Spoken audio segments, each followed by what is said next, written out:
Hello students, welcome to our YouTube channel. Today we are going to discuss about the multiplication of vectors. तो देखते हैं आगे के topics हमारे multiplication of vector. We have two types of vector products. Product कहते हैं हम multiplication को. तो वेक्टर देखो मल्टीप्लीकेशन कितने होते हैं, दो टाइप के, एक होता है स्केलर प्रोडक्ट एंड एक होता है vector product. So scalar products and vector products. Scalar product का मीनिंग, उसको और एक नाम होता है, उसको कहते हैं हम डॉट प्रोडक्ट और इसको कहते हैं हम क्रॉस प्रोडक्ट्स. जनरली ये जो होता है वो 2D प्लेन के लिए होता है और ये जो वर्क करता है ये होता है 3D प्लेन. 3D प्लेन्स और it is also called as space in the form of space. Space में वर्क करेगा. दोनों भी प्रोडक्ट्स हम रियल लाइफ में यूज करते हैं, बट कैसे यूज करते हैं वो हमें आज देखना है. ठीक है, हम सब ने यूज किए हैं, नोइंगली अननोइंगली सब हम ये जो प्रोडक्ट्स है वो यूज करते हैं, मल्टीप्लिकेशंस वेक्टर्स के यूज करते हैं. ठीक है, तो इसके मैग्नीट्यूड और डायरेक्शन कैसे फाइंड आउट करने हैं आज हम आज के लेक्चर में देखने वाले हो. तो देखो, फर्स्ट ऑफ ऑल हम लोग देखेंगे अभी स्केलर प्रोडक्ट्स और वेक्टर प्रोडक्ट्स में डिफरेंस क्या होता है. स्केलर प्रोडक्ट, स्केलर क्वांटिटीज आपको याद होगा. स्केलर क्वांटिटीज मतलब क्या होता है, those quantities which possess only magnitude not a direction. जो मैग्नीट्यूड से ही डिफाइन होती है उसको कहते हैं हम स्केलर प्रोडक्ट्स. वेक्टर प्रोडक्ट्स मतलब क्या होता है, it is nothing but the cross product. Cross का मतलब क्या होगा वहां पे कि उसमें मल्टीप्लीकेशन में क्रॉस आ जाएगा, मतलब ये 3D फॉर्म में रहेगा. ओके, इसमें मैग्नीट्यूड एंड डायरेक्शन ये दोनों भी इंपॉर्टेंट होते हैं. ओके, सो यहाँ पे मैंने नेक्स्ट पॉइंट लिखा है 2D प्लेन. 2D प्लेन मतलब क्या होता है, जैसे कि हमारे पास अगर कोई नोटबुक है, मान लो ये मेरे पास एक बुक है, तो ये बुक को अगर मैंने ओपन किया ये फॉर्म में, ओके, तो ये एक प्लेन है और यहाँ पे मैंने अगर ओपन कर दिया तो यहाँ पे दूसरा प्लेन जनरेट हो जाए. तो यहाँ पे एक प्लेन है और यहाँ पे एक प्लेन है. तो ये जो प्लेन है ये दोनों के बीच में जो एंगल क्रिएट हो रहा है वेक्टर्स की वजह से, यहाँ पे आप देख सकते हो. ओके, यहाँ पे एक एंगल क्रिएट हो रहा है. जैसे मैं ओपन करूंगा इसका एंगल क्या होता है, इंक्रीज होता है. ठीक है, मैक्सिमम एंगल जो है वो अगर हॉरिजॉन्टल रखेंगे तो 180. समझ में आ रहा है. तो ये जो वेक्टर्स रहेंगे मार्कर के फॉर्म में अगर हम लोग चेक करेंगे तो दो वेक्टर्स आपने देखा होगा, ये जो दोनों वेक्टर्स है ये दोनों वेक्टर्स कहाँ पे जाते हैं, तो ये पर्टिकुलर डायरेक्शन में जा रहे हैं. जैसे ही एंगल इंक्रीज होगा दोनों के बीच में तो आपका रिजल्टेंट का डायरेक्शन चेंज होता जाएगा. ओके, सो ये होता है for the scalar product dot, और उसको और एक नाम है dot product. Okay, vector products में क्या होता है, तो वेक्टर प्रोडक्ट्स में जनरली 2D प्लेन में ऑब्जेक्ट घूमता है, उसका डायरेक्शन हमें मिलता है by right hand thumb rule. Okay, कैसे यूज करना है, तो देखो वेक्टर प्रोडक्ट्स के लिए जनरली आपको ये जो कर्ल फिंगर्स है, कर्ल फिंगर्स के फॉर्म में एक डायरेक्शन लेना है. ओके, जो आउटस्ट्रेच थंब रहेगा राइट हैंड का, जो भी आउटस्ट्रेच थंब रहेगा, outstretch thumb direction of the resultant vector को डिफाइन करता है. जैसे कि फैन है, आप सबके घर में फैन होगा, फैन को आप देख सकते हो. फैन में जनरली क्या होता है, फैन जैसे अगर रोटेट कर रहा है, मान लो फैन का डायरेक्शन ऐसा रहेगा, ये डायरेक्शन में कर्ल फिंगर्स के डायरेक्शन में फैन रोटेट कर रहा है. सो हम कर्ल फिंगर्स यहाँ पे लेंगे और थंब को स्ट्रेच करेंगे आउटवर्ड डायरेक्शन. तो ये जो आउटवर्ड डायरेक्शन में आपको हवा जो है वो आउटवर्ड डायरेक्शन में नीचे आती रहेगी. तो ये किसका एप्लीकेशन है, इसको कहते हैं हम राइट हैंड थंब रूल और राइट हैंड स्क्रू रूल. इससे ही हमें क्या मिलता है, तो direction of vector product. Okay, और उसको और एक नाम है क्रॉस प्रोडक्ट. तो आइए अभी हम डिस्कस करेंगे इन डिटेल स्केलर प्रोडक्ट. चलो अभी हम आगे देखते हैं characteristics of scalar product. Scalar products की कुछ कैरेक्टरिस्टिक्स होती है. ओके, तो मैंने अब तक यहाँ पे 3 स्केलर प्रोडक्ट्स की 3 कैरेक्टरिस्टिक्स लिखी हुई है. तीनों कैरेक्टरिस्टिक्स बहुत इंपॉर्टेंट है, जैसे कि ये कौन से लॉस को फॉलो करते हैं, क्या रूल्स इसमें अप्लाई होता है. ओके, तो वेक्टर्स का बहुत ही आसान तरीका होता है समझने के लिए कि आपको क्या करना है, 2 मार्कर या 2 पेन हाथ में रखो, उसका टोपन निकाल दो. ओके, और उसमें पॉइंट दिखेगा, पॉइंट को कंसिडर करो एरो. ओके, पॉइंट क्या है आपका, वेक्टर का एरो है. तो देखो अभी यहाँ पे फर्स्ट है पी वेक्टर डॉट, इसको कैसे रीड करते हैं, P vector dot Q vector. Okay, यहाँ पे is equal to P Q cos theta. तो जब भी डॉट प्रोडक्ट होता है तो इसके बीच में आता है कॉस थीटा, ये आपको ध्यान में रखना है. ठीक है, जैसे कि मैं यहाँ पे ड्रॉ करके आपको दिखा रहा हूँ. ये आपका एक एक्स एक्सिस है, वाई एक्सिस है, ये एक्स हो गया, ये वाई हो गया। यहाँ पे अगर कोई जो वेक्टर यहाँ पे जा रहे हैं, दोनों के बीच में अगर थीटा है, ये मान लो आपका पी वेक्टर है और ये क्यू वेक्टर है। तो ये जो दो वेक्टर्स है, देखो ऐसे जो वेक्टर्स जा रहे हैं, ओके, तो जैसे इनका एंगल चेंज होगा वैसे वैसे इनका रिजल्टेंट का डायरेक्शन भी क्या होगा, चेंज होगा। ओके, तो यहाँ पे एक वेक्टर जा रहा है, यहाँ पे एक वेक्टर जा रहा है, तो यहाँ पे आ जाएगा theta. Okay, so that is nothing but what, the theta P vector dot Q vector is equals to P Q cos theta. समझ में आया सबको? तो एंगल डिफाइन होगा डायरेक्शन का बाय थीटा, तो वहां पे एक कंपोनेंट आएगा, ट्रिग्नोमेट्रिक फंक्शन आएगा कॉस थीटा। ओके, तो देखो अभी हमने इसको अगर ऐसे लिख दिया P vector dot Q vector, तो बन जाएगा पी क्यू कॉस थीटा। ये प्रोडक्ट को मैंने इसको साथ में लिख दिए। तो क्यू कॉस थीटा क्या डिफाइन कर रहा है, आपको मैंने एक कंपोनेंट पढ़ाए थे, ठीक है, कि कौन से कंपोनेंट में जाना है, तो उसके लिए क्या करना पड़ता है कि वेक्टर जो है वो कौन से डायरेक्शन में मूव हो रहा है वो हमें कंपोनेंट से पता चलता है। तो यहाँ पे देखो हम देखेंगे कि अगर ये P लिया मैंने, तो इसको हम क्या कहेंगे, इसको कहेंगे component of Q vector. Q का कंपोनेंट है ना Q cos theta, in the direction of P, मतलब P के एक डायरेक्शन में क्या हो रहा है, P के डायरेक्शन में क्या हो रहा है, Q का फॉर्म मूव हो रहा है। तो इनका प्रोडक्ट क्या हो जाएगा, दोनों के बीच में इसका क्या आएगा, रिजल्टेंट। इसको मैं R लिखता हूं, R का मतलब होगा P vector dot Q vector. तो इसका रिजल्टेंट जो है वो दोनों वेक्टर्स के बीच में ही रहेगा। स्केलर प्रोडक्ट को कभी भी ध्यान में रखना, दो रिजल्टेंट वेक्टर्स के बीच, दो वेक्टर्स के बीच में सेंटर से ही क्या होगा, वो निकलने वाला, ठीक है। सिमिलरली देखो अभी हमने लिख दिया पी क्यू कॉस थीटा, इसको ऐसे भी लिख सकते हैं क्यू को बाहर पी कॉस थीटा। तो ये फॉर्म क्या बन जाएगा, component of P vector in the direction of Q. समझ में आ रहा है सबको? उसको वाइसे वर्सा आप लिख सकते हो। अब ये वाइसे वर्सा किस चीज की वजह से लिख सकते हो आप, तो देखो उसको हम आगे देखेंगे। तो जैसे कि अभी फर्स्ट आपको सबको समझ में आया, इसमें ध्यान में रखने वाली बात क्या है कि दो वेक्टर जो है इसका p vector dot q vector अगर रहेगा तो वो आएगा p q cos theta. What is the p, magnitude of p। p का मतलब होता है इसका मैग्नीट्यूड, q का मतलब होता है q वेक्टर का मैग्नीट्यूड। मैग्नीट्यूड कैसे पढ़ाना है, कैसे फाइंड आउट करना है, वो मैंने प्रीवियस लेक्चर्स में आपको बताया हुआ है, तो आप रेफर कर लेना उसमें से। नेक्स्ट है scalar product obeys the commutative law. What is the commutative law, ये हमने पहले भी देखा है कि वेक्टर्स कौन से लॉ को अप्लाई कर होते हैं, कम्यूटेटिव लॉ को फॉलो करते हैं वेक्टर्स की कैरेक्टरिस्टिक्स में। जैसे कि p vector dot q vector, तो ये बन जाता है p q cos थीटा बन जाएगा, सेम पहले जैसा ही है, पहला कैरेक्टरिस्टिक्स जैसा ही है। इसको मैं qp भी लिख सकता हूँ, q of p cos theta. तो इसको मैं डायरेक्टली वाइसे वर्सा चेंज भी तो कर सकता हूँ, ठीक है।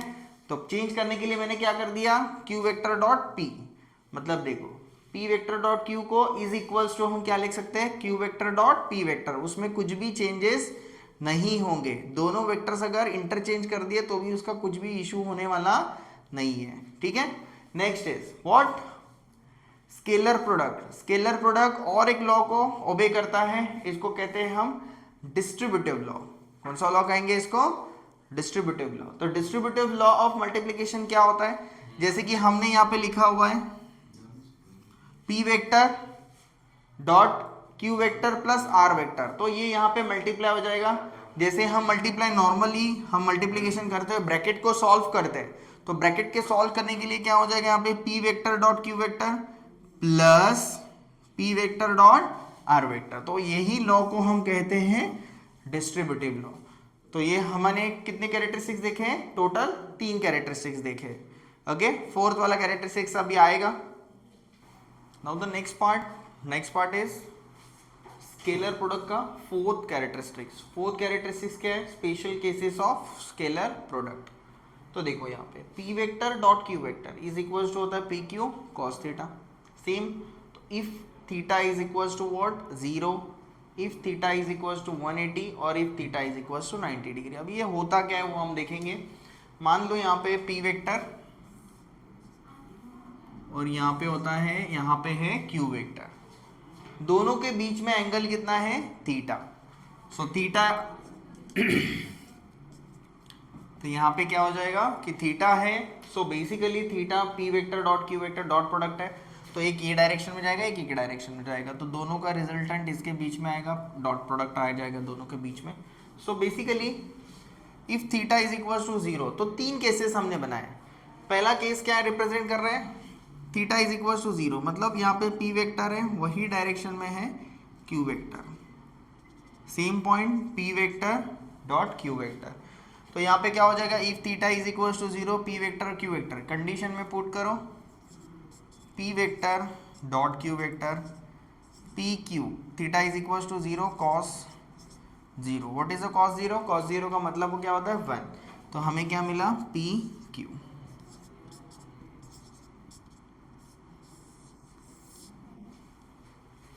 Okay, so p vector dot Q vector कितना बन जाएगा, पी क्यू बन गया। सेम, क्योंकि यहाँ पे सेम डायरेक्शन में है तो दोनों का रिजल्टेंट क्या हो जाएगा, दोनों में मल्टीप्लाई हो जाएगा, मल्टीप्लीकेशन डायरेक्ट फॉर्म में आ जाएगा। देन नेक्स्ट है, तो यहाँ पे भी सेम वैल्यूज को पुट करना है इसके अंदर, P vector dot Q vector P Q cos theta, P Q cos का वैल्यू 180। देखो अभी डायरेक्शन देखते हैं, 180 है, 180 का मतलब क्या हो जाएगा, यहाँ पे है हमारा पी वेक्टर और यहाँ पे आएगा क्यू वेक्टर, दोनों के बीच में है 180 डिग्री, तो आ जाएगा क्यू वेक्टर। ओके, तो एक यहाँ पे खींच रहा है और दूसरा यहाँ पे खींच रहा है, दोनों भी कहाँ पे जा रहे हैं, इन अपोजिट डायरेक्शन। अगर अपोजिट डायरेक्शन में जाएगा तो क्या हो जाएगा, ऑब्वियसली कॉस 180 कितना होता है, माइनस, तो यहाँ पे आ जाएगा पी क्यू माइनस 1, तो माइनस पी क्यू, मतलब आपका रिजल्टेंट ये टोटली इसके कहाँ पे जा रहे हैं, ये दोनों सेम डायरेक्शन में जा रहे हैं, ये दोनों अपोजिट डायरेक्शन में जा रहे हैं। तो जब भी अगर ये अपोजिट डायरेक्शन में जाते हैं, ओके, तो अब क्या हो जाएगा, यहाँ पे आ जाएगा minus. So p vector dot Q vector and this will become what, minus of P Q.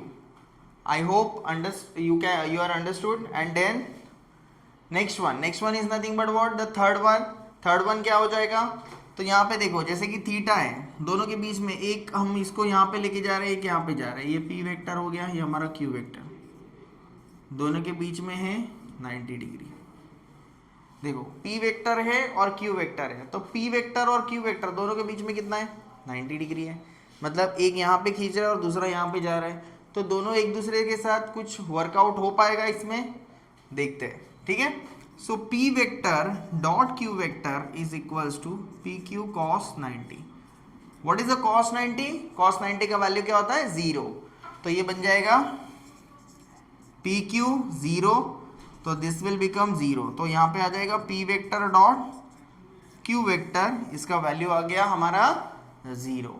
I hope सबको समझ में आया होगा कि ये जो special cases of scalar product है, इसमें ये तीन हमने स्पेशल केसेस देखे, तीनों में क्या आएगा, तो ये कैसे चेंज होता है, उसका डायरेक्शन एंगल के हिसाब से कैसे प्रोडक्ट का वैल्यू चेंज होगा, वो इसमें हमने डिटेल में एक्सप्लेन किया है।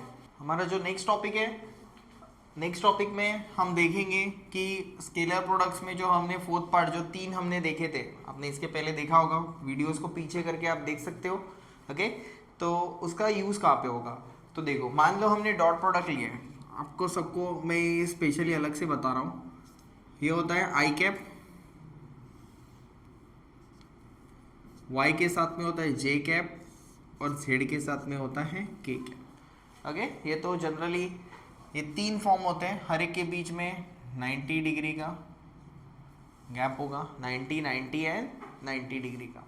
सो इसमें देखो जो हमने पहली कंडीशन देखी थी कि P vector dot Q vector, अगर ये होता है पी वेक्टर नहीं आएगा, यहाँ पे आएगा मैग्नीट्यूड पी क्यू कॉस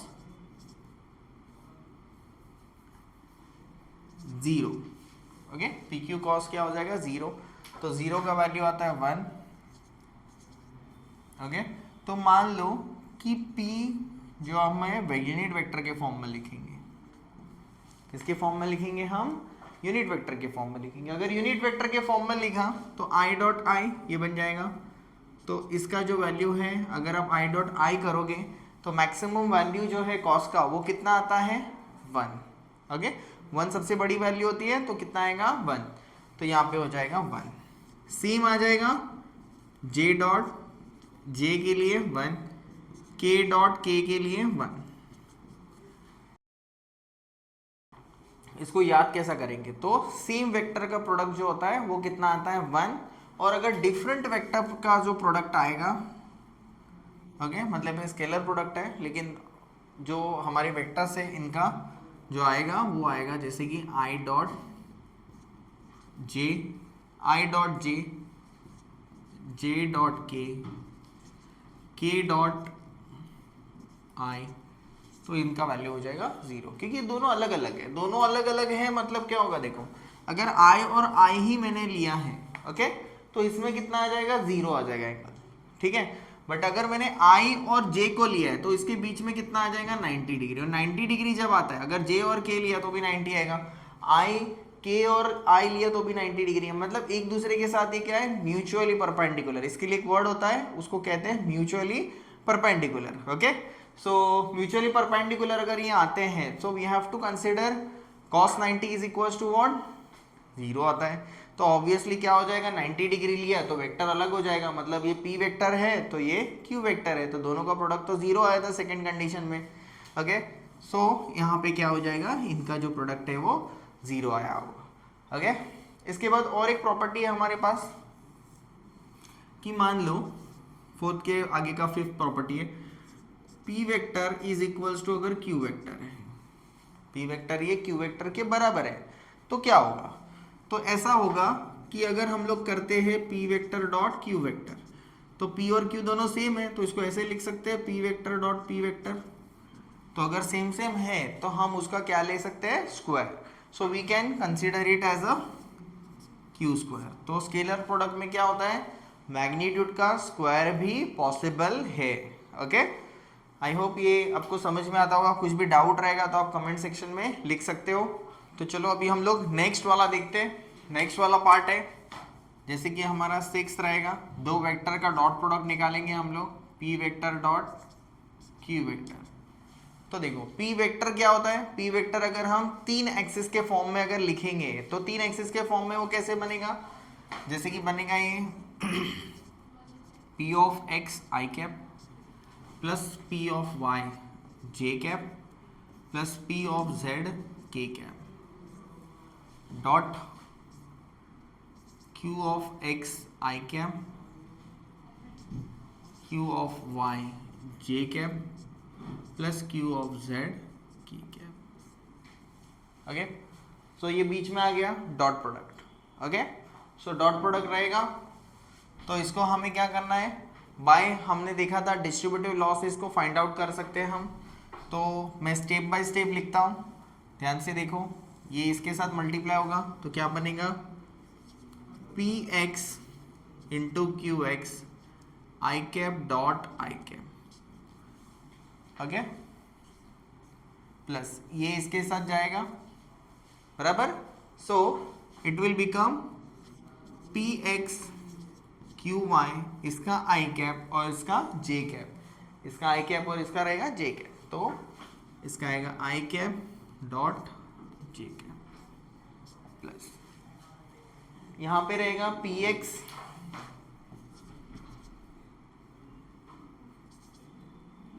देखो अभी पी एक्स किसके साथ मल्टीप्लाई हो रहा है, थर्ड वाला जेड के साथ। स्टेप बाय स्टेप जाएंगे तो कुछ भी कंफ्यूजन नहीं होगा।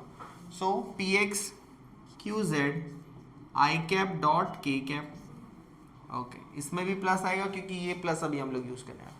अभी इसको इसके साथ, पहले वाले के साथ, तो P Y Q X, Y के साथ है जे कैप और इसके साथ है आई कैप, प्लस फिर से p Y Q y j cap dot j cap, plus यहाँ पे रहेगा पी वाई क्यू जेड, तीसरा वाला क्यू जेड वाई का, इसका जे कैप डॉट इसका के कैप, ये वाला प्लस वहाँ पे आ गया।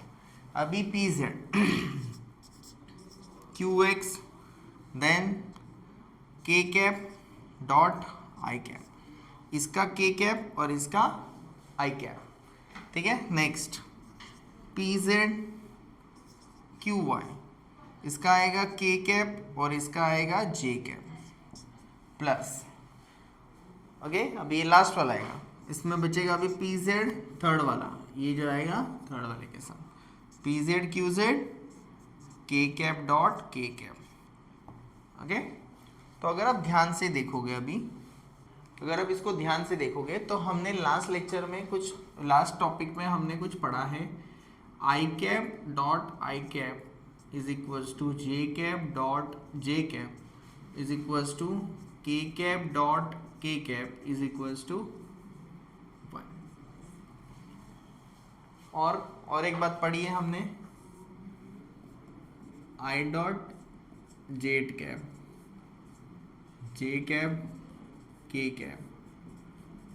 Cap i cap is equals to 0। Same vector अगर है तो वो कितना आएगा 1, उसका यूनिट प्रोडक्ट, यूनिट वेक्टर कितना आएगा 1। यूनिट वेक्टर क्या होता है, हमने आपको अगर देखना है तो पहले प्रीवियस वीडियो जो हमने डाले हुए हैं उसमें आप देख सकते हो अच्छे से। तो देखो यहाँ पे अभी इसमें आई कैप आ रहा है, मतलब इसका वैल्यू कितना आएगा 1। तो क्या बचा हमारे पास, हमारे पास बचा है पी एक्स क्यू एक्स, इसका वैल्यू कितना हो गया 1, ओके, प्लस आई और जे क्या होता है 0। सो आई और जे अगर 0 है तो उसके मल्टीप्लाई में कुछ भी रहेगा तो कितना बनेगा ये 0। तो इसको मैं ऐसे लिखता हूँ 0, तो लिखने की जरूरत है क्या, नहीं, ओके। थर्ड वन, इसमें भी डिफरेंट है तो ये भी बन जाएगा 0, तो ये टोटल बन जाएगा 0, ओके। सेम y और क्यू एक्स, जे और i आ गया, कोई भी आने दो, आई जे होने दो या फिर जे आई होने दो, उसका वैल्यू कितना बन जाएगा, इट विल बिकम 0। अभी वाला है, ये वाला आया, देखो इसका वैल्यू आएगा 1, इसका वैल्यू अगर 1 है तो ये कट नहीं होगा।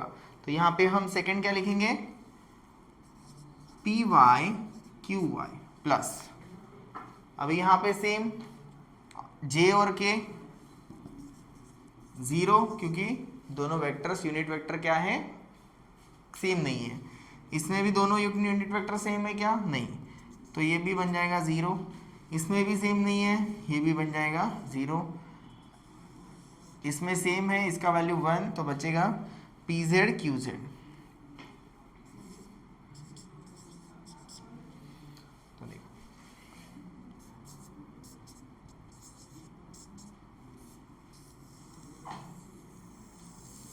तो दो वेक्टर का जब भी वेक्टर 3D फॉर्मेट में होता है और उसका जब भी हम स्केलर प्रोडक्ट करते हैं तो स्केलर प्रोडक्ट के टाइम पे क्या आएगा, दोनों का x कंपोनेंट मल्टीप्लाई होगा P x Q X, P Y Q Y, P Z Q Z, okay. तो ये हमारा होता है तो product, scalar products of two vectors. I hope सबको समझ में आया होगा स्केलर प्रोडक्ट के कैरेक्टरिस्टिक्स, ओके। चैनल को लाइक शेयर और सब्सक्राइब करो, और कुछ भी डाउट्स होता है तो डाउट्स आप कमेंट सेक्शन में डालना मत भूलिए। Thank you.